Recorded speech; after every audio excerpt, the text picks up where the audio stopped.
हाँ, तो last class हम लोग रॉल्स लॉ की बात किए थे, और रॉल्स लॉ किसके लिए एप्लीकेबल है याद रखिएगा। किसके लिए एप्लीकेबल है बोलिए? Liquid in liquid solution. एक लिक्विड को दूसरे लिक्विड से मिलाएंगे और ये जो सॉल्यूशन बनेगा इसके लिए कौन एप्लीकेबल है? Raoult's law. रॉल्स लॉ ये बताता है। तो पीए टोटल प्रेशर सॉल्यूशन का कितना होगा हमेशा याद रखिएगा, पीए प्लस पीवी। और रॉल्स लॉ यही बताए कि आप वेपर प्रेशर ऑफ लिक्विड कैसे निकाल सकते हो। बहुत सिंपल सा तरीका है, इसके प्योर कंपोनेंट को किससे मल्टीप्लाई कर दो, किससे मल्टीप्लाई कर दो? उसके मोल फ्रैक्शन से। और बी को भी किससे मल्टीप्लाई करो? उसके प्योर कंपोनेंट को मोल फ्रैक्शन से। यही रॉल्स इक्वेशन कहलाता है। तो कल लास्ट क्लास में हम वही किए थे और इस पे बेस्ट क्वेश्चन है। और भी क्वेश्चन आगे देखते हैं। चलिए नेक्स्ट, इसके बाद बात करते हैं नेक्स्ट। तो रॉल्स इक्वेशन समझ में आ गया। रॉल्स इक्वेशन क्या है? पीटी इक्वल टू, बोलिए, पीए प्लस पीवी इक्वल टू, बताइए इक्वेशन क्या लिखेंगे? पीए नॉट, बोलते नहीं हो आप लोग, बोलोगे नहीं सीखोगे कैसे? PV not x B.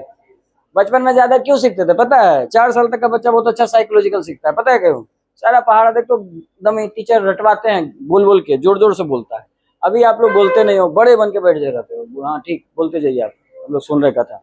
नहीं, जितने बड़े बन के बैठोगे सीख नहीं पाओगे बाबू। बड़े जितने बन जाओ, सीखना है तो लर्निंग एटीट्यूड लानी होगी। तो ये कौन सा इक्वेशन है बताइए? Rawls law. रॉल्स लॉ किसके लिए एप्लीकेबल है? Liquid in liquid. और गैस इन लिक्विड रहेगा उसमें कौन सा लॉ? Henry law.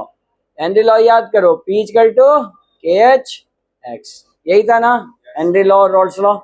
समझ में आया? एक क्वेश्चन सीबीएसई बोर्ड में ये पूछा गया क्वेश्चन है, बता रहा हूँ क्या आपसे पूछा गया है।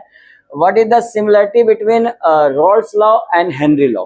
मैं लिखवा नहीं रहा हूँ, आपको बता रहा हूँ, लिख के लाना है कल, ठीक है? यही आपका सीबीएसई बोर्ड में पूछा गया। क्या सिमिलरिटी है? जो दोनों इक्वेशन सामने देखिए, देखिए यहाँ भी प्रेशर है, यहाँ भी प्रेशर है, ठीक है? इसमें भी कांस्टेंट टर्म है, इसमें भी कांस्टेंट टर्म है। यहाँ पे देखिए, यहाँ भी मोल फ्रैक्शन है, यहाँ भी मोल फ्रैक्शन है। अगर इस केस में मोल फ्रैक्शन पूछे तो किसके डायरेक्टली प्रोपोर्शनल? प्रेशर के हैं, भले पार्शियल प्रेशर है, प्रेशर है ना। और यहाँ भी प्रेशर किसके डायरेक्टली प्रोपोर्शनल है? अगर ये तुम्हारा पी ए नॉट क्या है? कांस्टेंट टर्म है कि नहीं? प्योर कंपोनेंट का वैल्यू फिक्स होगा। तो यहाँ भी ये तुम्हारा डायरेक्टली किसके प्रोपोर्शनल है? रॉल्स लॉ बताए थे ना, कोई लिक्विड हो तो वो किसके प्रोपोर्शनल होगा? पी नॉट और एक्स। अब पी नॉट क्या हो गया? कांस्टेंट। कांस्टेंट को हटाओगे तो क्या लिखोगे? मोल फ्रैक्शन के बराबर। यानी दोनों में क्या सिमिलरिटी है? क्या सिमिलरिटी है? रॉल्स लॉ और हेनरी लॉ में। What is the similarity between Raoult's law and Henry law? क्या सिमिलरिटी निकला है ना? In both case both are directly in both case pressure is directly proportional to its mole fraction. इसमें भी pressure is directly proportional to mole fraction। कल ये बना के लाइएगा।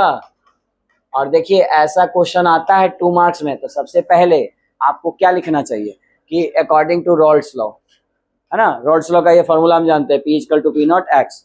और हेनरी लॉ का ये भी हम जानते हैं, P equal to KH(x). Constant term हटाया, डायरेक्टली प्रोपोर्शनल आएगा। तो आप क्या लिखिएगा? इतना अच्छे से लिखने के बाद नीचे लिख देना एक line, in both case pressure is directly proportional to its mole fraction. 2 marks मिल जाएंगे इसके। आ रहा समझ में? ये क्वेश्चन तुम्हारा 2 मार्क्स में पूछा गया था। तो आप छोटा सा क्वेश्चन लिख लीजिए और उसके नीचे 4 लाइन छोड़ दीजिए और वो कल लिख के लाना, ठीक है? खुद से लिखिए क्वेश्चन क्या है। What is the similarity between, यही तुम्हारा सीबीएसई बोर्ड में पूछा गया था। क्वेश्चन बैंक रखोगे तो खुद ही क्वेश्चन आपको इसे दिखेगा। What is the similarity between, what is the similarity between Raoult's law and Henry law? देखो दोनों लॉ के बारे में यहाँ मैंने आंसर भी लिख दिया है, तुमको ये ग्रुप में जाता ही है, तुम यहाँ से आंसर लिख के भी लिख सकते हो। लेकिन लिखिए ताकि आप ज्यादा सीखिएगा, ठीक है? जितना बोलिएगा और लिखिएगा उतना ज्यादा सीखिएगा। कहा जाता है रीड बट राइट मोर, और ये बट लिखिए ज्यादा। चलिए आगे बात करते हैं।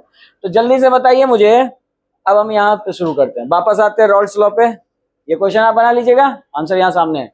चलिए देखिए रॉल्स लॉ पे वापस आते हैं। तो बताइए कि रॉल्स लॉ में हम टोटल प्रेशर निकालते हैं दोनों लिक्विड का।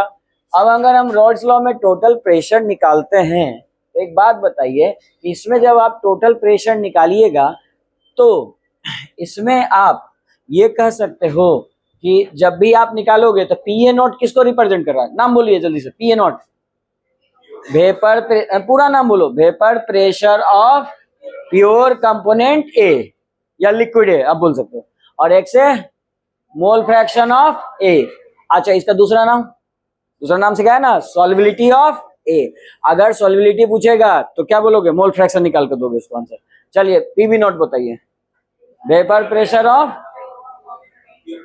बी, बिल्कुल सही बात है। सब बोलिए भाई, आप लोग भी हो, घूमे नहीं हो। आई एक्स बी मोल फ्रैक्शन। अब मोल फ्रैक्शन मत बोलो क्योंकि मोल फ्रैक्शन सब जानते हो, ठीक है। बोलोगे क्या दूसरा नाम? सॉल्युबिलिटी ऑफ लिक्विड बी, या फिर लिक्विड भी बोल लो सॉल्युबिलिटी के, है ना, सॉल्युबिलिटी। तो जब भी सॉल्युबिलिटी कहेगा तो आप ये यूज कीजिएगा, कोई दिक्कत? अच्छा एक बात बताओ, सम ऑफ मोल फ्रैक्शन कितना होता है? पढ़े हो ना? मोल फ्रैक्शन का सम कितना होता है? 1 के बराबर होता है। जो पीछे पढ़ाए थे, सॉल्यूट प्लस सॉल्वेंट दोनों का सम करेंगे तो हमेशा कोई फ्रैक्शन का सम 1 आएगा। कोई दिक्कत इसमें किसी को? नहीं ना। तो अगर हम तुमसे पूछे एक्स से इक्वल टू क्या लिखोगे? 1 माइनस एक्स बी। तो ये इक्वेशन तुम रॉल्स लॉ को 1 मान लो, ठीक है। रॉल्स लॉ का इक्वेशन 1। अगर इक्वेशन 1 में ये वैल्यू हम पुट कर दे तो वैल्यू क्या आएगी? मतलब हम बोल रहे हैं कि put value of x A in equation 1, यानी रॉल्स इक्वेशन में। रॉल्स इक्वेशन में ये वैल्यू अगर हम पुट कर दें इन इक्वेशन 1 तो बताइए क्या वैल्यू आएगी? चलिए पुट कीजिए, लिखिए। P T equal to P A not, और एक्स ए के जगह क्या पुट करना है बोलो?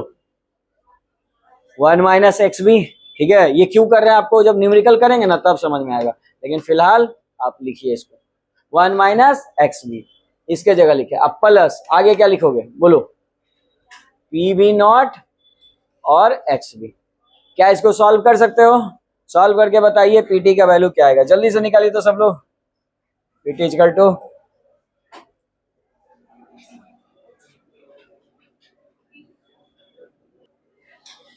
चलिए मल्टीप्लाई कीजिए इसको, आपको आता है ना। ये आ जाएगा P A not minus P A not x B. क्या ये लिखे हो सब? यस या नो? ठीक है। और यहाँ पे क्या लिखोगे? P B naught x B. बताओ कुछ कॉमन निकल रहा है? देखो यहाँ पे एक्स बी कॉमन मिल रहा है, ठीक है। तो क्या आएगा वैल्यू बताइए? पी ए नॉट, और आइए यहाँ पे हम क्या कॉमन निकाल ले? प्लस एक्स बी हम कॉमन निकाल लें, इसमें कोई दिक्कत? तो बचेगा क्या बताओ? क्या बचेगा? पी बी नॉट माइनस, ये माइनस में ना जी, इसको बाद में लिखो, पी ए। क्या ये वैल्यू आएगा? आप लोग का यही आया है? यस या नो? आया है, ठीक। ये क्या आ गया? Total pressure. अच्छा इस क्वेश्चन में इस फॉर्म में लिखने से फायदा, हाँ, इस फॉर्म में लिखने से फायदा क्या हुआ? फायदा ये हुआ कि अगर तुम्हें एक भी मोल फ्रैक्शन पता है तो तुम ये इक्वेशन लगा के सवाल को बना सकते हो। बना सकते हो कि नहीं? क्या एक्स ए और एक्स बी अब दोनों की वैल्यू चाहिए आपको? नहीं। आपको एक्स बी का भी वैल्यू पता है तो आप बना सकते हैं कि नहीं बना सकते हैं? बना सकते हैं ना। इसीलिए ये हमने कन्वर्ट कर दिया एक्स ए और एक्स बी को। बना सकते हो? चलो, तो इसी को अगर दूसरे शब्दों में हम चेंज करें कि x A plus x B equal to 1, तो एक्स बी इक्वल टू क्या कर सकते हो? 1 माइनस एक्स ए कर सकते हैं। तो 1 माइनस एक्स ए जब इस इक्वेशन में पुट करेंगे फर्स्ट में, तो अब क्या आएगा बताइए? चलिए आप लोग भी जल्दी से कीजिए। P A equal to P A not x A plus P B naught x B की जगह क्या पुट करते हैं बोलो? ये ना पुट करना है जी। तो क्या पुट करेंगे? 1 माइनस एक्स ए। क्या इसको मल्टीप्लाई करके लिख सकते हैं? चलिए लिखिए आप लोग खुद से। ये वैल्यू तो एज इट इज रहेगा, इसमें कोई चेंज नहीं। इसमें मल्टीप्लाई कीजिए, 1 मल्टीप्लाई पी वी नॉट कितना होगा? पी वी नॉट होगा, ठीक है। और minus P V naught x A. बताइए यहाँ कॉमन क्या निकाल सकते हो? पहले तो इसको साइड में करके लिख दो सबसे आगे। पी वी नॉट लिख लिए, यहाँ तक कोई दिक्कत नहीं। आइए ये दोनों वैल्यू में बताइए कुछ कॉमन आपको दिख रहा है? क्या कॉमन दिख रहा है? एक्स ए कॉमन दिख रहा है। एक्स ए कॉमन ले लिए, प्लस कर दिए। बताइए प्लस में कौन है वैल्यू जिसको पहले लिखो? पहले कौन है? P A not. P A not मिला, और उसके बाद कौन आएगा? ये माइनस में ना है जी, माइनस पी बी नॉट। ये वैल्यू मिला कि नहीं मिला? ये टोटल प्रेशर का वैल्यू आ गया, इसमें कोई दिक्कत बताइए। तो ये फॉर्मूला रटना नहीं है, ये तो आप इसी से डिराइव कर सकते हो, तो ये आपके हाथ में जब भी करना कर आप ये फॉर्मूला याद रखो, ये रॉल्स इक्वेशन। कोई डाउट किसी को? कभी न्यूमेरिकल आता है, इसमें भी सीबीएसई बोर्ड पे न्यूमेरिकल्स पूछे गए, ये सब जितना फॉर्मूला लिख रहा हूँ इन सब पे पूछते हैं। तो चूंकि ये डिराइव फॉर्मूले हैं तो डायरेक्ट इसको याद करने की आवश्यकता नहीं है। इस चैप्टर में समरी लिखाया हूँ नहीं? अच्छा ठीक है, लिखवा देंगे। ये रॉल्स लॉ खत्म हो जाएगा तो आपके जितने फॉर्मूले एक जगह लिखवा दूंगा, कम से कम उनको रोज पढ़ के आना, ताकि कोई प्रॉब्लम हो तो वहां से देख सकते हैं। ठीक है, यहां तक कोई दिक्कत किसी को नहीं ना? ये लिखने के पहले जरा एक क्वेश्चन करो, तो ये वाला लिख लो ये जल्दी से। और देखो यही क्वेश्चन तुम्हारा एग्जाम में एक बार पूछा है, ये रहा। हाँ बताओ इसमें आंसर कौन सा होगा? ये भी नीट में पूछा हुआ क्वेश्चन, उन्होंने ये मेंशन करना भूल गया होंगे शायद। ठीक है, हर क्वेश्चन में लगभग मेंशन है, तो उसमें छूट गया होगा। तो बताइए आंसर कौन सा होगा? अभी पढ़े हो, ये नॉट लगा हुआ है, नॉट लगा हुआ है, तो क्या आएगा, कौन सा वैल्यू सही होगा? अच्छा एक ट्रिक बताता हूँ, देखो बड़ा आसान तरीका। अगर वहां कंपेयर करोगे, और हमें हमेशा हम बोलते हैं कभी भी वैल्यू पढ़िए तो डेफिनेशन रटा नहीं कीजिए, कंपेयर करके कीजिए। कुछ कंपेरिजन करोगे तो देखो एक चीज तुमको समझ में आ रहा होगा कि पहले ए आता है, उसके बाद बी आता है, फिर आया तो ए, फिर बी। यहाँ पे सीक्वेंस देखिए, बी ए बी ए। अगर कभी फॉर्मूला भूल गए तो ऑब्जेक्टिव क्वेश्चन तुम्हारा एग्जाम में सॉल्व हो सकता है, अगर इस तरह से कंपैरिजन करके याद रखे हो तो बताइए फिर इसमें कौन सा आंसर सही है? देखिए जरा, ए के बाद ए है, ये गलत हो गया कि नहीं? बताओ, जिनको नहीं भी फॉर्मूला याद है थोड़ा सा दिमाग लगाइएगा, इसे बन जाएगा, है ना? तो हम याद करने का तरीका बताएंगे सब में। ये गलत, ये होगा बी ए, ठीक तो है? सीक्वेंस फॉलो कर रहा है ना? अच्छा ये बताओ, बी ए और ए बी, नहीं गलत हो गया, बी ए होना चाहिए, ऑर्डर एक समान, तो ये भी रॉन्ग हो गया। तो कौन सा आंसर सही है? सी। बताइए ऐसे क्वेश्चन बन जाएंगे कि नहीं? सिंपल से तो फॉर्मूला पुटिंग है। वापस आए, लिखिए अपना फॉर्मूला अपने लोग। कहाँ गया फॉर्मूला?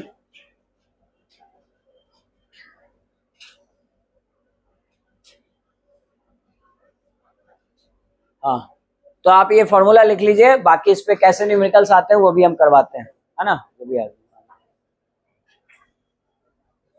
लिख लीजिए।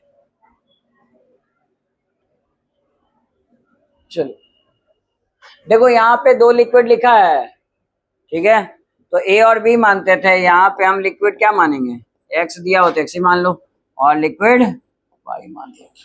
बोलो ऐसे हम बोले थे, बनाइएगा जब भी क्वेश्चन एक लाइन खींच दीजिएगा ताकि समझ में आएगी दोनों क्या लिखेंगे। तो बताइए मोल्स कितना मोल है जी? ये एक्स कितना मोल है? 5 मोल है कि नहीं? ठीक है, और बाई कितना मोल है? देखिए देखिए 10 मोल दिया हुआ है, बाई आपका 10 मोल। तो हम पूछे mole fraction, mole fraction small x से लिखते हैं ना, तो स्मॉल एक्स का कितना आ जाएगा बताइए? तरीका क्या है? Moles of x divide by sum of all mole fraction. तो बताइए मोल्स ऑफ एक्स कितना है? 5, और बाई कितना है? टोटल कितना हो जाएगा? 5 प्लस 10 कितना आ जाएगा जी? 5 प्लस 15 यानी कि 1/3। तो 1/3 मोल फ्रैक्शन आया एक्स का। इसमें किसी को कोई दिक्कत? लिक्विड एक्स का मोल फ्रैक्शन कितना आया? 1/3। इसमें कोई दिक्कत? तो बाई का मोल फ्रैक्शन कितना आया? डायरेक्ट बता सकते हो ना, इसको पूरा निकालने की जरूरत नहीं है। इसको आप क्या करो, आप जानते हो ये ना, ए बी मानना चाहिए, झूठ मूठ का एक्स से और कंफ्यूजन हो रहा है, दोनों लेटर एक ही हो रहा है। खैर चलो, तो आप हम जानते हैं मोल फ्रैक्शन ऑफ एक्स और मोल फ्रैक्शन ऑफ बाई ये कितना होता है? 1। तुम्हें निकालना क्या है? मोल फ्रैक्शन ऑफ बाई, तो 1 minus mole fraction of x. X की का वैल्यू कितना निकाल चुके हो? 1/3। 1 माइनस 1/3 कितना आ जाएगा जी? 2/3 आ जाएगा। बोलो कोई दिक्कत? समझ में आया ये बात? ठीक। तो पहली बात तो मोल फ्रैक्शन पता चल गया, तुमको टोटल प्रेशर ही तो निकालना है। टोटल प्रेशर का फॉर्मूला क्या होता है? आपका पी ए नॉट और x A plus P B naught plus x B, यही होता है ना।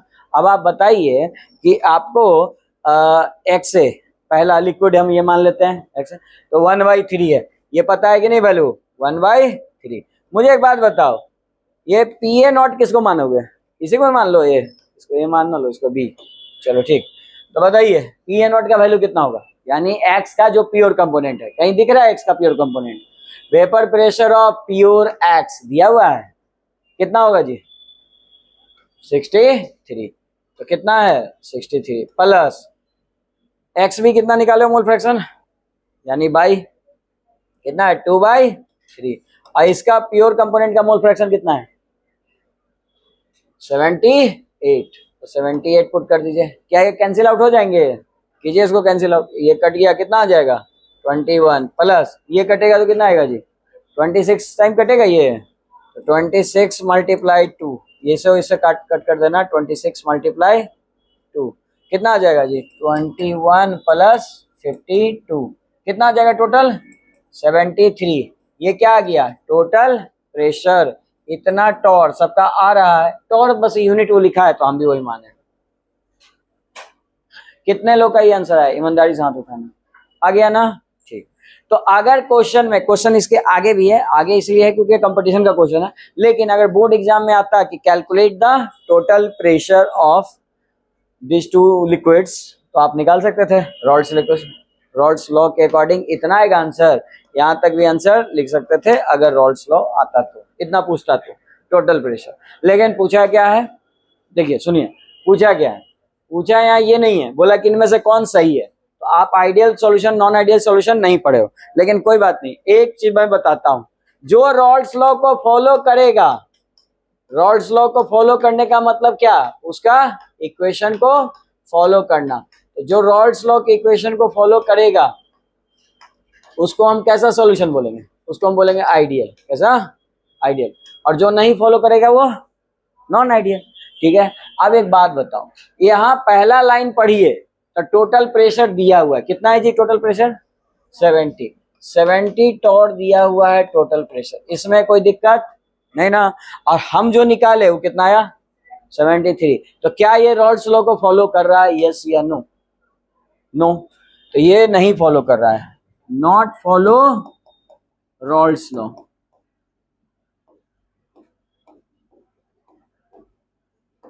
रॉल्स लॉ, अगर रॉल्स लॉ को फॉलो नहीं कर रहा तो ये कैसा सॉल्यूशन होगा? Non ideal. अब आइए यहाँ खोजिए, तो सॉल्यूशन इज आइडियल नहीं होगा क्योंकि सॉल्यूशन कैसा है? Non ideal. आगे पढ़िए, solution has volume greater than sum of individual, volume को छोड़ हटाओ। अच्छा, the solution show positive deviation, the solution show negative deviation. इन दोनों में समझिए, अगर कोई चीज को फॉलो नहीं कर रहा है, दोनों बराबर नहीं है, तो क्या हो सकता है? दो चीज हो सकता है, या तो बराबर नहीं है, ये दोनों कब होंगे? या तो ये बड़ा हो जाए, ये छोटा हो जाए, या फिर ये छोटा हो जाए, ये यहीं रहे। अरे बात समझ में? तो तब भी दोनों वैल्यू बराबर नहीं होंगे। तो बताइए, यहाँ पे जो हम रॉल्स लॉ निकाले हैं वो एक्चुअल रॉल्स लॉ के वैल्यू से क्या हो रहा है? लेस हो रहा है या मोर हो रहा है? पहले कितना था? 70 और आया कितना है? 73। तो वैल्यू क्या है? मोर है, मोर वेपर प्रेशर। यानी कि अगर ये वैल्यू ज्यादा हो रही है तो आप उसको पॉजिटिव बोलोगे, वैल्यू अगर कोई बढ़ रहा है तो हम बोलेंगे पॉजिटिव या निगेटिव? पॉजिटिव। तो आप डेविएशन कैसा बोलोगे? पॉजिटिव। आया बात समझ में? जैसे रॉल्स लॉ नंबर लाइन पे बोल दिया कि इस इक्वेशन के लिए होना चाहिए 70, कितना होना चाहिए? 70, लेकिन आ गया मेरा आंसर कितना? 73। तो हम पूछेंगे वैल्यू बढ़ा कि घटा, तो क्या बोलोगे? बढ़ गई।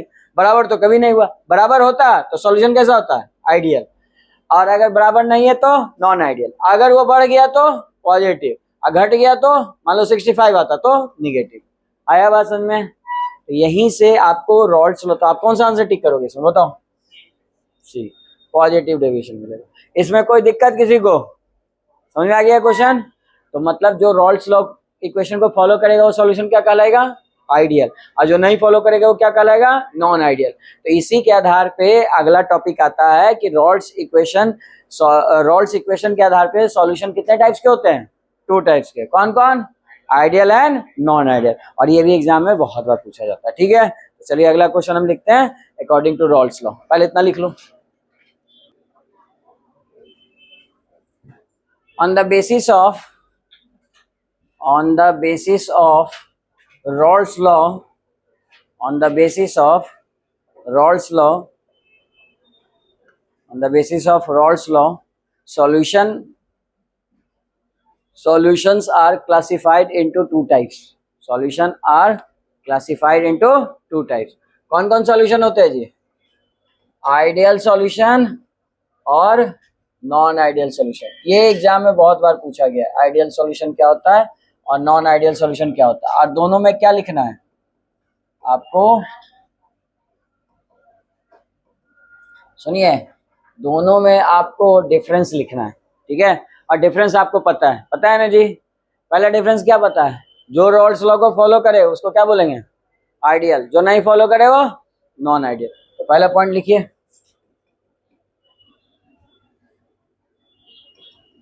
आइडियल सॉल्यूशन किसको कहेंगे? Those solution which follow the, those solutions which follow the Rolle's law। जो रॉल्स लॉ को फॉलो करे वो क्या कहलाएगा? आइडियल। अच्छा, रॉल्स लॉ को फॉलो करने का मतलब क्या है? कि रॉल्स लॉ बोला कि इक्वेशन का वैल्यू, टोटल प्रेशर का वैल्यू इन दोनों के सम के बराबर होगा, तो इन दोनों के सम के बराबर ही होना चाहिए। अगर बराबर नहीं है तो फिर नहीं फॉलो कर रहा है। आ रहा बात समझ में? ठीक, तो इन दोनों के सम के बराबर होना चाहिए। और ये तुम इक्वेशन जानते हो, P A not x A और plus P B naught x B. बोलो इसमें कोई दिक्कत? ये इक्वेशन जो फॉलो करेगा, सेकंड पॉइंट में इसको लिख सकते हो, जो फॉलो करेगा वही रॉल्स आइडियल इक्वेशन कहलाएगा। और जो नहीं फॉलो करेगा वो जानते हो तुम पॉइंट। फर्स्ट पॉइंट क्या लिखेंगे?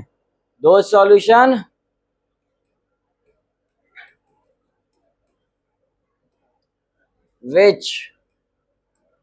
which do not follow, क्या नहीं फॉलो करेगा जी? do not follow the Rolle's law।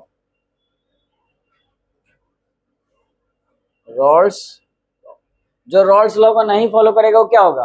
Non ideal. अच्छा, नहीं फॉलो करने का मतलब क्या होगा जी? दूसरा पॉइंट लिखिए, टोटल प्रेशर यानी रॉल्स लॉ के इक्वेशन के बराबर होगा या नहीं होगा? नहीं होगा। बराबर नहीं को ऐसे लिखते हो ना, क्रॉस कर दो तो एक नॉट इक्वल टू किसके? पी ए प्लस पीवी के। अभी किए थे ना जी, पी ए प्लस पीवी का जो वैल्यू था वो रॉल्स लॉ के अकॉर्डिंग सही नहीं था, तो ये आ गया पी ए प्लस पीवी। इसमें कोई दिक्कत नहीं ना?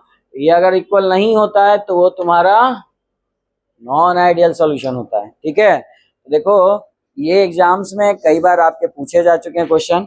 जैसे एक बार ये बिहार बोर्ड में भी ये पूछा था, इसी साल पूछा था 2026 में। लिखिए, बिहार बोर्ड 2026 में 2 मार्क्स का क्वेश्चन है। What is the difference between, question सुन लीजिए, what is the difference between ideal and non ideal solution? लिख सकते हो? अच्छा, ये एक बार नहीं पूछा है, बार बार हम करें कि क्वेश्चन रिपीट होता है। जैसे देखो, ये पूछा है तुमसे 2019 में बिहार बोर्ड में, 2020 में और 2022 में, है ना? तो अलग अलग साल एक ही क्वेश्चन को बार बार घुमा फिरा के वो पूछ रहा है। तो बताइए, ये आपका पूछा हुआ है कि नहीं क्वेश्चन? तो वही बता रहा हूँ कि अगर आप क्वेश्चन बैंक बना के जाते हो, आप निश्चिंत रहो, आपका एक भी क्वेश्चन एग्जाम में नहीं छूटता है। देखो, आप लोग जो भी नीट जेई तो बात की बात है, अगर वो करना चाहते हो या नहीं करना चाहते हो तुम्हारी पर्सनल चॉइस है, लेकिन बोर्ड में अच्छे नंबर सभी लाना चाहते हो, ये तो हमको पता है। जो नहीं पढ़ता है वो भी चाहता है कि नहीं जी?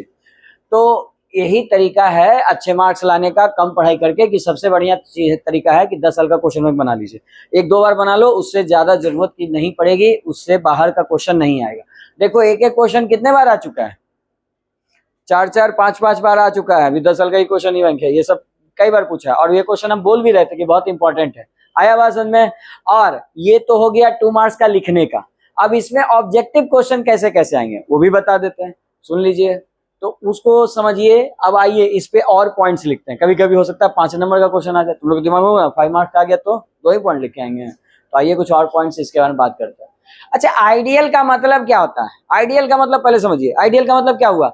जो वैल्यू कभी भी चेंज नहीं करे, जो जितना दोनों है वो लेवल हमेशा बराबर है, वैल्यू चेंज नहीं होना चाहिए। तो वैल्यू नहीं चेंज होने का मतलब क्या है? जैसे एक नेचर का सब्सटेंस, जैसे आप एक हम प्रैक्टिकल एग्जांपल बोलते हैं, 1 लीटर वाटर है, उसमें 1 लीटर वाटर और ऐड कर दीजिए, क्या वैल्यू चेंज हो गया? 2 लीटर होगा ना, तो चेंज हुआ क्या? नहीं चेंज हुआ, कुछ भी नहीं, क्योंकि जितना था उतना ही रहा, क्योंकि दोनों आपस में रिएक्ट नहीं हुआ। दोनों आपस में रिएक्ट क्यों नहीं हुआ? क्योंकि दोनों सेम नेचर का था। जैसे आप डीजल लीजिए और उसमें पेट्रोल मिक्स कर दीजिए, या फिर कोई ऑयल ऑयल लो, है ना, जैसे आप मस्टर्ड ऑयल ले लो और उसमें कोकोनट ऑयल मिक्स करो, 1 लीटर मिक्स कर दिए, कितना लीटर हो जाएगा? 2 लीटर। क्या कोई चेंज आएगा? नहीं। तो ये कैसा हो गया? आइडियल। आइडियल कब होता है? जब दोनों लिक्विड का नेचर, मतलब समझ में आया, दोनों लिक्विड का नेचर सेम होगा, तब वो आइडियल होगा। 1 लीटर एसिड है और 1 लीटर वाटर है, दोनों मिलाइएगा बराबर नहीं आएगा। आएगा क्या? नहीं ना, एसिड बर्न कर जाएगा, जल जाएगा ना, एनर्जी उससे रिलीज होगा, जिसके कारण वाटर वेपराइज हो जाएगा और वैल्यू कम हो जाएगी। यानी दोनों को मिक्स करेंगे तो कभी कोई चेंज ना आए। अगर कभी कोई चेंज नहीं आए तो सॉल्यूशन कैसा होगा? आइडियल। यानी कि अगर दो लिक्विड को मिक्स कर रहे हो तो हम पूछे चेंज इन वॉल्यूम, हम क्या पूछे तुमसे? तुम ही सोच के बताना, इतना एग्जाम्पल दिए उसके आधार पे सोच सही से बताइएगा। Change in volume, change in volume after mixing. दो लिक्विड है ना जी, आफ्टर मिक्सिंग अगर दोनों लिक्विड को हम मिक्स कर रहे हैं तो चेंज वॉल्यूम में क्या चेंज आएगा? कोई चेंज आएगा? नहीं आएगा, पहले जितना था उतना ही रहेगा। तो दोनों को अगर हम डिफरेंस निकालेंगे तो वैल्यू क्या आ जाएगी? 0। ये बात समझ में आया? तो कभी भी कोई वैल्यू चेंज नहीं हो, हमेशा इक्वल टू 0 रहे, तो उसको क्या बोलते हैं? आइडियल। अच्छा, अब दूसरा क्वेश्चन का जवाब तुम ही देना। चेंज इन, अगर दो चीज को मिला रहे हैं तो एनर्जी चेंज, हम पूछे चेंज इन इंथैल्पी, इंथैल्पी को मतलब एनर्जी भी कहते हैं, तो change in enthalpy after mixing क्या होगा? बताइए जल्दी से, मेरे लिखने के पहले ही बता देना आंसर। Change in enthalpy. कुछ बच्चा सबको हमको लगता है पता तो रहता है, बोलते नहीं है सब, है ना। आफ्टर मिक्सिंग सोचते हैं कि इन लोग के बीच में क्या हम अंधेर नगरी में कान्हा राजा बने, है ना। चलिए, change in enthalpy after mixing, तो इंथैल्पी यानी एनर्जी को डेल एच से लिखते हैं। तो मुझे बताइए मिक्सिंग करने के बाद क्या चेंज आएगा? अभी मैंने जो एग्जांपल दिया था उस पर सोचो ना जी। कोकोनट ऑयल और तुम मस्टर्ड ऑयल, इन सरसों का तेल मिक्स करो, दोनों में क्या कोई एनर्जी चेंज होगा? नहीं ना। तो कोई एनर्जी चेंज नहीं होगा तो क्या होगा? वैल्यू डिफरेंस क्या आएगा? दोनों में 0। आ रहा है बात समझ में? तो हम यही तो कर रहे हैं कि आइडियल सॉल्यूशन में कभी भी कुछ भी चेंज नहीं होता। अच्छा, जो चेंज हो गया वो आइडियल कहेगा? जो चेंज हो गया वो आइडियल होगा क्या? जो चेंज नहीं होता है वही आइडियल रहता है। आया बात समझ में? जो पहले भी, जैसे कुछ चीजें हैं जो कभी चेंज अपना धर्म नहीं भूलती है, जैसे मिर्ची 25 साल पहले भी कैसा लगता था? तीखा। आज भी कैसा लग रहा है? और 25 साल बाद क्या लगेगा? मीठा लगने लगेगा, तीखा ही लगेगा। वो अपना धर्म नहीं छोड़ता है। जैसे शुगर, शुगर कैसा लगता था पहले? मीठा। आज कैसा लग रहा है? आगे मीठा। तो ये सब वैल्यू अपना चेंज नहीं करता। इंसान के केस में ऐसा कर सकते हो, 25 साल पहले हम लोग हमेशा इंसान, तुम बदल गए जी, है नहीं। इंसान आइडियल है क्या? नहीं। जो चेंज हो गया वो आइडियल नहीं। ठीक है, चलिए लिखिए, यहां तक लिख लिए। ठीक है, अब आगे हम बात करते हैं। तो किसका नेचर नहीं बदलेगा? किसमें कभी भी कोई चेंज नहीं आएगा? जिनका नेचर सेम होगा। सेम नेचर वाले में कोई वैल्यू चेंज नहीं होती। आइए कुछ एग्जांपल लिखते हैं। जैसे अल्केन ले लीजिए। अल्केन हमने लिया हेप्टेन, क्या लिया जी? Heptane and octane. बताइए दोनों के अंदर जो फंक्शनल ग्रुप हैं अल्केन है कि नहीं? दोनों सेम है ना, तो चेंज होगा क्या? नहीं। जैसे तुम ले लिए क्लोरोब्यूटेन, क्या लिए? क्लोरोब्यूटेन एंड क्लोरोपेंटेन, बताओ चेंज है या सेम है? क्लोरो इथेन लिख दिया, चलो कोई बात नहीं, इथेन भी लिख सकते थे। क्लोरोपेंटेन। अब बताइए दोनों का नेचर क्या है? सेम। तो क्या दोनों को मिक्स करने पे कोई चेंज आएगा? ना तो एनर्जी में चेंज आएगा, ना वॉल्यूम में चेंज आएगा, सब कुछ सेम रहेगा क्योंकि इनका नेचर सेम है। और एक मोस्ट एग्जांपल जो ज्यादा पूछता है एग्जाम में, वो क्या है?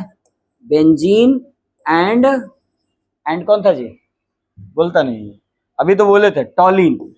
टॉलिन कैसा है? एरोमेटिक कंपाउंड है कि नहीं? टॉलिन कैसा है? बेंजीन तो आप जानते हो एरोमेटिक है, और टॉलिन भी कैसा है? Aromatic compound. तो दोनों एरोमेटिक है, तो दोनों का नेचर क्या है? सेम। तो कोई चेंज आएगा क्या? नहीं। तो ये क्या कहलाएगा? Ideal solution. कभी आ गया 5 नंबर का लिखने के लिए, लिख लोगे? ऐसे 5 नंबर का रेयरली आता नहीं है, 2 से 3 नंबर का आएगा, या फिर इनके बीच से ऑब्जेक्टिव क्वेश्चन उठाएगा। आया बात समझ में? चलिए इतना लिखिए, फिर हम बताते हैं इस पे क्वेश्चन कैसे आए।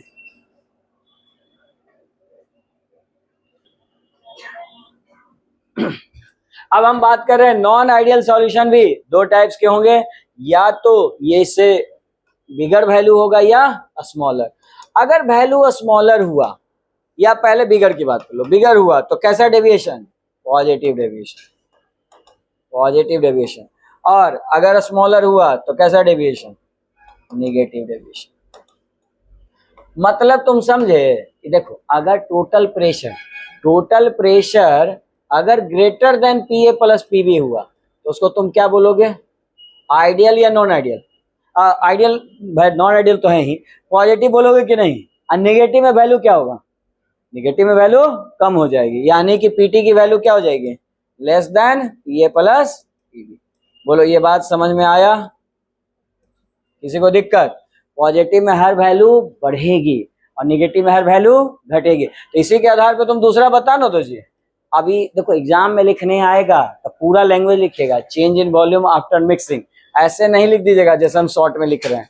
हम इसलिए शॉर्ट में लिख रहे हैं क्योंकि हम बगल में पूरा लिख चुके हैं, ठीक है ना। तो आप इसको लैंग्वेज में क्या लिखिएगा, डेल का मतलब होता है चेंज, वी मतलब volume, change in volume after mixing.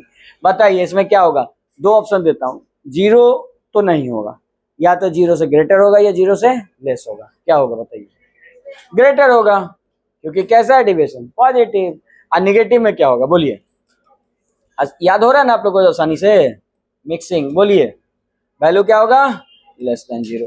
चलिए अगला बताइए, change in enthalpy, change in enthalpy del H mixing, हाँ क्या होगा, ग्रेटर या लेस देन जीरो।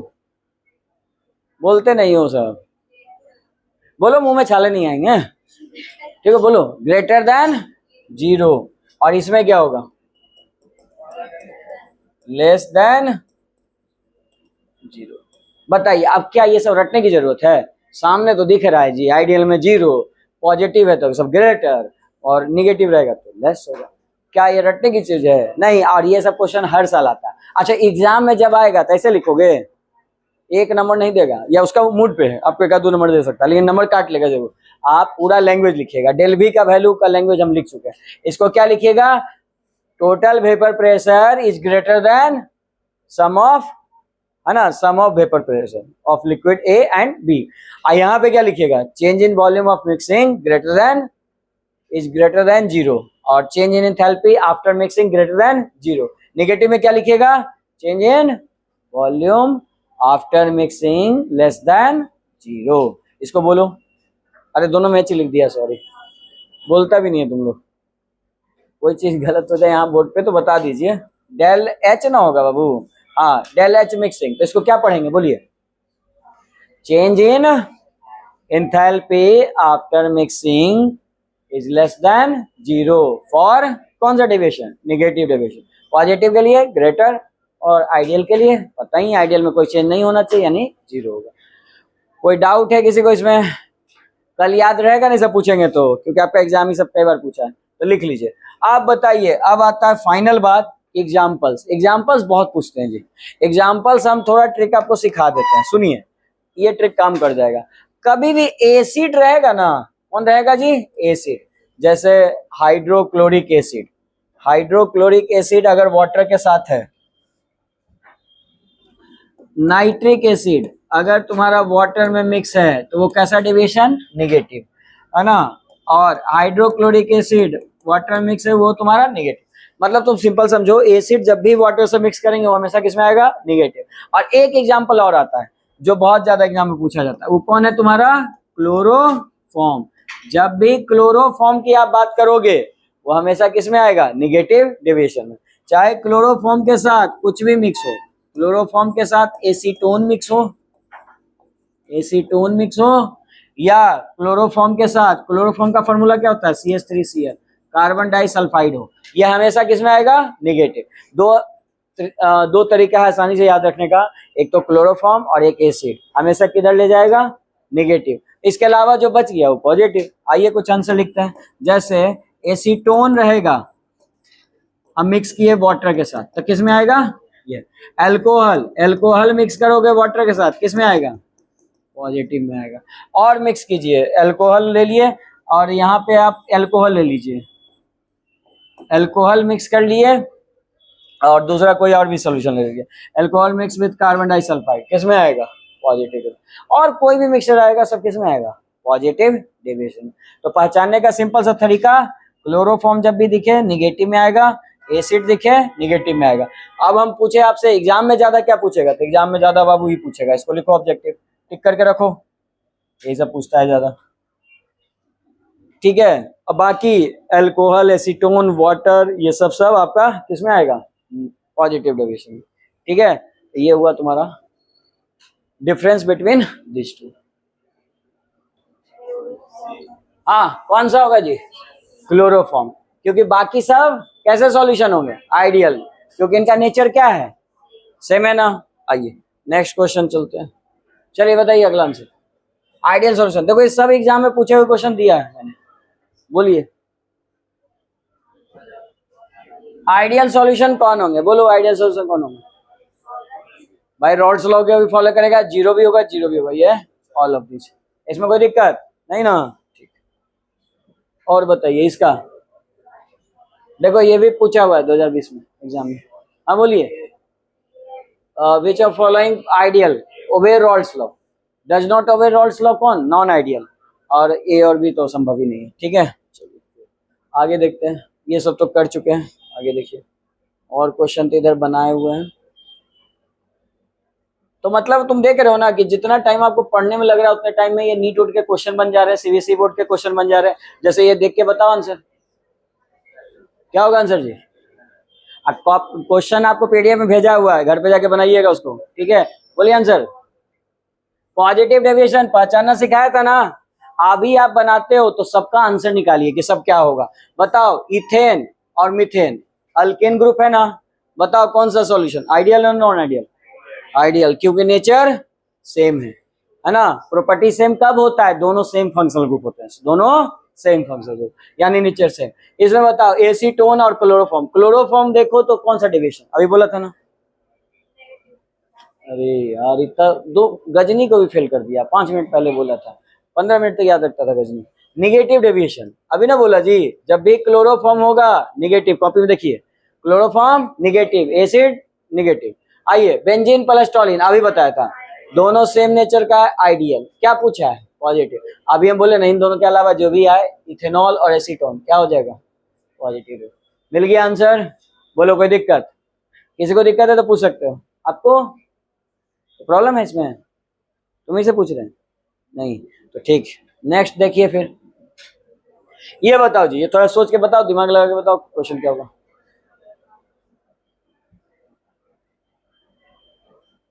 देखने में परेशानी हो रही है क्या तुमको? अच्छा ये नहीं चल रहा है क्या? चल रहा है, ठीक। चलो अच्छा इनके बारे में हम बात किए हैं नहीं, तो जो बात किया उसको देखो ना तुम। क्या ये मिक्स अगर इक्वल टू जीरो नहीं है तो कौन किस में जाएगा? नॉन आइडियल में ना। पूछा कौन है? आइडियल कौन होगा? तो आइडियल के लिए क्या कंडीशन होता है? जीरो होगा। मिल गया आंसर, ठीक है। और आपको अगर जानना है तो ये वैल्यू डेल जी आप पढ़ोगे नेक्स्ट चैप्टर में, इक्विलिब्रियम पढ़े होगे, निगेटिव होता है। और डेल एस आप पढ़े होगे कहाँ? थर्मोडायनेमिक्स में, कि ये वैल्यू पॉजिटिव होता है। क्या होता है? Positive for ideal solution. ये क्या होता है? पॉजिटिव, ठीक है। अगर नहीं पढ़े हो तो आप चाहो तो साइड में लिख सकते हो, ठीक है। लेकिन बाकी आप ये पढ़े हो तो ये क्वेश्चन बन जाएगा, क्वेश्चन तो बन रहा है ना आपसे, ये ज्यादा जरूरी है। चलिए बाकी वैल्यू मैंने बता दिया, बताइए जल्दी से कौन सा होगा। देखो कितने साल ये पूछे हो जा चुके एग्जाम में। हाँ ये कौन है जी? ये ना एजियोट्रॉपिक अभी रहने दो, इसके बाद है पढ़ना। हाँ ये बता सकते हो, ये देखो जेई मेन में पूछा हुआ क्वेश्चन है ये। हाँ 2024, देखो पिछले साल पूछा हुआ, 2 साल पहले। बन जाएगा क्वेश्चन, बताओ आंसर। दो लिक्विड को मिलाया गया है और वो कैसा डेविएशन शो कर रहा है? नेगेटिव। नेगेटिव का मतलब है कि वो नॉट इक्वल, मतलब फॉलो कर रहा है क्या रॉल्स लॉ को? नहीं फॉलो कर रहा है, ठीक। अगर निगेटिव डेविएशन है तो तुमको ये बताओ वेपर प्रेशर क्या होगा, घटेगा कि बढ़ेगा? निगेटिव डेविएशन के लिए क्या होता है? पढ़े ना भी जी कि टोटल प्रेशर हमेशा घटता है, ये लेस देन का मतलब क्या होता है? घटता है। तो वेपर प्रेशर क्या होगा? घटेगा। तो तो कहाँ वेपर प्रेशर घट रहा है बताओ? यहाँ घट रहा है और यहाँ, तो दो ऑप्शन तो कट गए। बोलो कोई दिक्कत नहीं ना, वेपर प्रेशर घटता है। अब जरा सोच के बताओ बॉइलिंग पॉइंट पे क्या होगा। मतलब मैं कह रहा हूँ वेपर प्रेशर घटेगा तो what about boiling point? Boiling point घटेगा या बढ़ेगा? बताइए सोच के, दिमाग लगा के। घट जाएगा। और लोग बताइए। अच्छा, वेपर प्रेशर और बॉइलिंग पॉइंट में रिलेशन पता है कैसा होता है? इनवर्स। ये हम बता चुके हैं। कैसे बता चुके हैं? सुनो, जब टेम्परेचर बढ़ा रहे हैं तब वेपर्स कम बनते हैं, तो वेपर प्रेशर क्या हो जाता है? कम। अब बताइए किसी चीज का अगर बॉइलिंग पॉइंट ज्यादा है, किसी चीज का बॉइलिंग पॉइंट ज्यादा है, मान लो 100 डिग्री सेल्सियस है वाटर का, ठीक है, तो 100 डिग्री देंगे तब ना वो वेपर बनाएगा, तब ना वेपर प्रेशर होगा। तो अगर बॉइलिंग पॉइंट कोई का 200 डिग्री सेल्सियस है तो क्या 100 डिग्री पे वो वेपर बनाएगा? नहीं बनाएगा। तो वेपर प्रेशर क्या हो जाएगा? कम। यानी कि जब बॉइलिंग वेपर प्रेशर मेरा क्या होगा? निगेटिव में क्या होगा? बोलो, निगेटिव में घटेगा, तो बॉइलिंग पॉइंट क्या होगा? बढ़ेगा। तो कौन सा ऑप्शन सही होगा बताइए? मिला answer? Decrease in vapour pressure and increase in boiling point. तो आप चाहो तो ये एक छोटा सा ऑब्जेक्टिव लिख सकते हो जो काम आएगा आपके। आगे भी हम पढ़ेंगे कि वेपर प्रेशर और बॉइलिंग पॉइंट में कैसा रिलेशन होता है, इनवर्सली प्रोपोर्शनल। आप इसको सी को टिक करो। चलो लिखो इसको। हाँ जी, तो ये हम बता दिए हैं एसीटोन है, जिसका फॉर्मूला ये होता है, common name acetone, IUPAC name propanone. अब बताइए क्लोरोफॉर्म देखते ही मैंने बोला था कौन सा डिविजन आएगा? नेगेटिव। पूछा कौन है? पॉजिटिव। तो ये तो ना होगा। और क्लोरोफॉर्म देखते ही तुमको समझ में आ गया ना, फिर से नेगेटिव। ये भी होगा क्या? नहीं। आइए एसीटोन और एनिलीन, और एसीटोन और कार्बन डाई सल्फाइड। तो एसीटोन और एनिलीन आपका कौन सा डिविजन शो करेगा? Positive division. ये हम नहीं लिखवाए जी कॉपी में, देखो तो भी पॉजिटिव हम लिखवाए थे। Acetone plus carbon disulphide क्या होगा? हाँ, तो जागते रहो और क्वेश्चन जो लिखवा रहे हैं वही पूछ रहे हैं। ये आपका आएगा आंसर, डी ऑप्शन। बोलो कोई दिक्कत? एनिलीन तो कुछ अलग ही चल जाता है, ये फॉर्मूला इसका होता है, ये एरोमेटिक कंपाउंड है, इसको छोड़ दो, ये अलग ही नेचर का है। बोलिए कोई दिक्कत नहीं ना? तो कौन सा ऑप्शन सही है जी? यहां तक कोई दिक्कत है तो बताइए। क्या जितने भी ऑब्जेक्टिव हम किए उसमें कोई चेंज आया? हाँ, जो आप पढ़े उससे क्वेश्चंस आ रहे हैं कि नहीं आ रहे हैं? तो बनाने में कोई दिक्कत? तो घर पे बनाइएगा ना। चलिए हम रिकैप करा देते हैं, लेकिन इस बार आप बोलिएगा, हम पूछेंगे आज हम लोग क्या क्या पढ़े जी शुरू से। हाँ, ये नहीं बताना कि कल हमको दिक्कत था, आज बोलिए ना, आज में जी प्रेजेंट में ना। आज अगर पढ़ा रहा हूँ, अगर कहीं डाउट है तो आज पूछिए, कल नहीं बताइए कि सर कल तो कुछ बुझाई भी नहीं किया, है ना। ये भी पता चलने में 24 घंटा लगता है। चलिए आज क्या पढ़े जी? रॉल्ड्स इक्वेशन। रॉल्ड्स इक्वेशन को पढ़े तो आपको याद होगा कि पीटी जब हम ऐसे निकालते हैं और अगर एक्स ए और एक्स बी को चेंज करते हैं, तो इसमें मैंने एक हिंट दिया था। क्या हिंट दिया था? कि पी ए नॉट रहेगा बाबू, तो यहाँ पे कौन आएगा? बी आएगा, फिर ए आएगा, और फिर कौन आएगा? बी, सॉरी ये पी बी नॉट था ना। हाँ, P B naught minus P A naught अब बाई एक्स बी। बोलो कोई दिक्कत? ए बी पहचानने का तरीका समझ गया ना? इसको चेंज किया था। ये इक्वेशन पे भी एक बार क्वेश्चन आ चुका है, इस पे न्यूमेरिकल्स भी आता है जो हम लोग नेक्स्ट क्लास में करेंगे। तो ये तो रॉल्ड्स इक्वेशन हो गया। इसके अलावा क्या पढ़े कि जो रॉल्ड्स इक्वेशन को फॉलो करेगा वो कैसा सॉल्यूशन?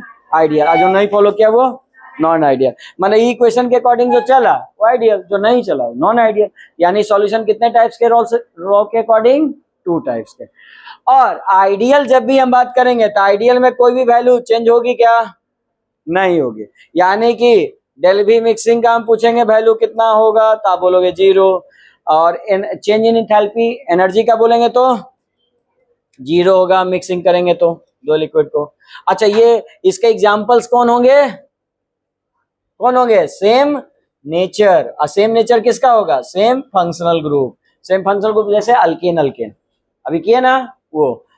आ रहा बात समझ में? अच्छा, नॉन आइडियल में क्या होगा? नॉन आइडियल इक्वल नहीं होगा। तो यानी दो चीज हो सकता है, या तो ज्यादा होगा तो क्या कहेंगे? पॉजिटिव, और कम होगा तो क्या कहेंगे? नेगेटिव। तो इसमें डेल्वी मिक्स क्या होगा? बोलिए। ज्यादा होगा। टोटल प्रेशर क्या होगा? इससे ज्यादा होगा, पीए प्लस पीबी से होगा ज्यादा। और इसमें बताओ तो पीटी क्या होगा? लेस देन होगा।